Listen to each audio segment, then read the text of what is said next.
এখন শুরু হচ্ছে সংবর্ধনা অনুষ্ঠান। ঈশিতা ঘোষ, কোয়েল সামন্ত,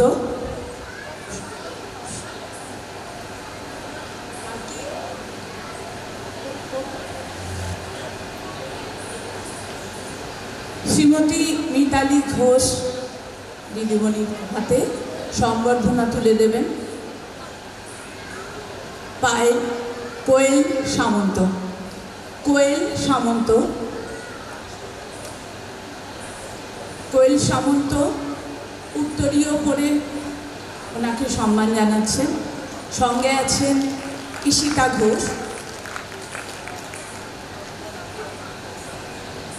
ওনার হাতে পুষ্পস্তবক তুলে দিচ্ছেন কোয়েল সামন্ত এবং সৃজনীর সম্মাননা জ্ঞাপন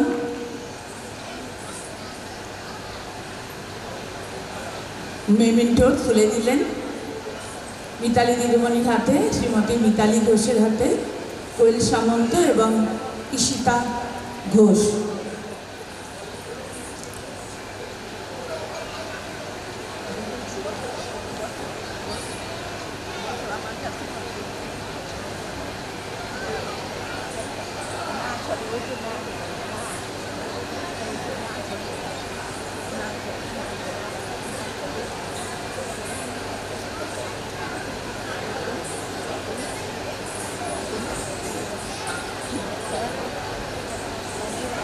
আমাদের মধ্যে উপস্থিত হয়ে গেছেন গোবরডাঙ্গা সিলভার নাট্য দলের নির্দেশক শ্রী আশিস চট্টোপাধ্যায় মহাশয়। তার হাতে পুষ্পস্তবক দিয়ে সম্মানিত করবেন সৃজনীর সম্পাদক শঙ্কর নন্দী মহাশয়।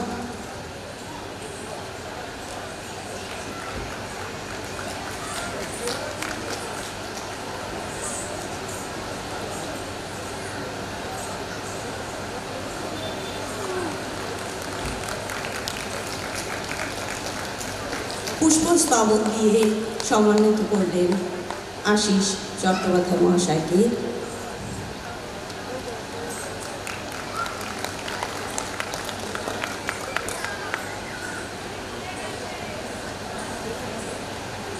এবার আমরা শ্রীমতী মিতালি ঘোষ মহাশয়া আমাদের দিদিমণির কাছ থেকে কিছু আশীর্বাদ। সমবেত গুরুজনদেরকে আমার অভিবাদন জানিয়ে আমি আমার বক্তব্য, আমাদের ছাত্ররা বালিকা বিদ্যালয়ের একটা মোটো আছে যে আমরা কন্যার ন্যায় পালন করে তাকে সযত্নে শিক্ষা দিয়ে থাকি, এটা মোটো। আর সেই সূত্রে শ্রীমতী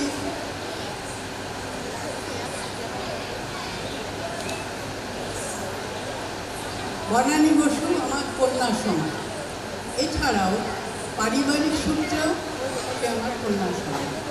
তার এই প্রতিষ্ঠান এবং তার এই বিস্তৃত কর্মজীবন জন্যে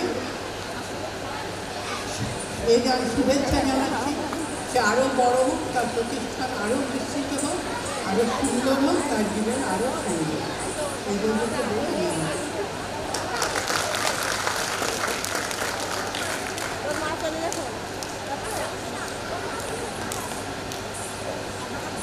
ধন্যবাদ এবং শ্রদ্ধা শ্রীমতী মিতালি ঘোষ দিদিমণিকে।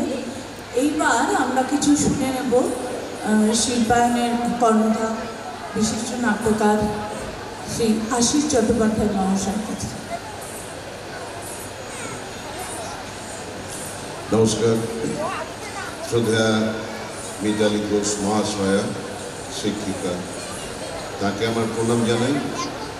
সৃজনের এই উৎসব নতুন নয়, প্রতি বছর হচ্ছে এবং আমরা খুব অবাক বিষয়ে লক্ষ্য করছি যে প্রতি বছর তারা নতুন নতুন বিষয় নিয়ে নতুন নতুন আঙ্গিকে এই নৃত্য পরিকল্পনা করছেন এবং অসাধারণ সমস্ত নৃত্য পরিবেশন করছেন। আমরা মুগ্ধ হয়ে দেখছি।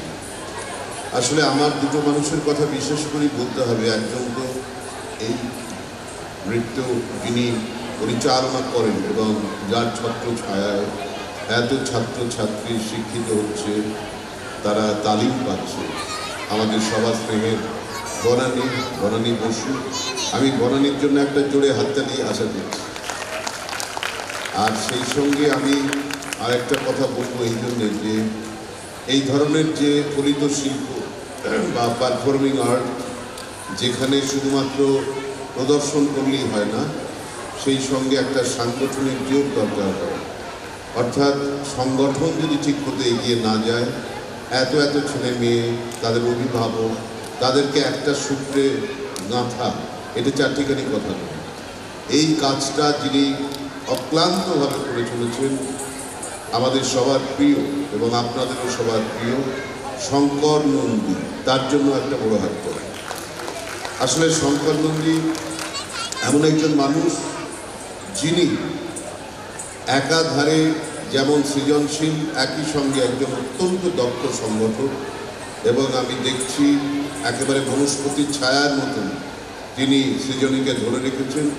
এবং আজকে সৃজনী কিন্তু শুধু গোবরডাঙ্গা নয়, পশ্চিমবাংলা নয়, সারা ভারতবর্ষে সৃজনী একটা দিক নির্দেশ করছে যে এই ধরনের নাচ, যার গোড়ায় আছে শাস্ত্রীয় নৃত্য এবং যা আজকে প্রান্তিক হয়ে যাচ্ছে আধুনিকতার নামে বিকৃত নাচ পরিবেশন হচ্ছে, সেই জায়গায় দাঁড়িয়ে যে নাচের আমাদের গোড়া শাস্ত্রীয় নৃত্যের যে ঘরানা, তাকে আশ্রয় করে অসম্ভব ভালো সমস্ত নাচের কম্পোজিশন আমরা উপহার পাই। তাই বনানী বসু এবং শঙ্কর নন্দী উভয় এই জন্যে আমাদের হার্দিক ভালোবাসার জায়গায় আছে। একই সঙ্গে আমি বলবো যে আপনারা মায়েরা, যাদের ছেলেমেয়েরা এখানে নৃত্য পরিবেশন করেন, আপনাদের যে সহযোগ, সেইটা না থাকলে এই ছেলে মেয়েগুলো বড় হয় না। আপনারাও এইভাবে তাদের সহযোগ দিন।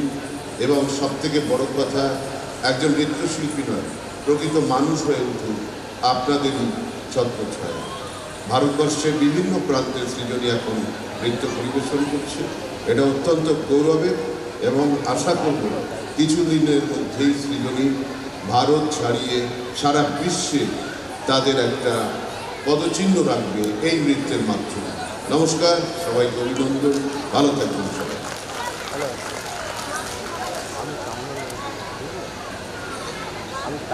ছন্দপতন মানে আমার আসার কথা না, তবুও একটা কথা বলবার জন্য আসতে হলো।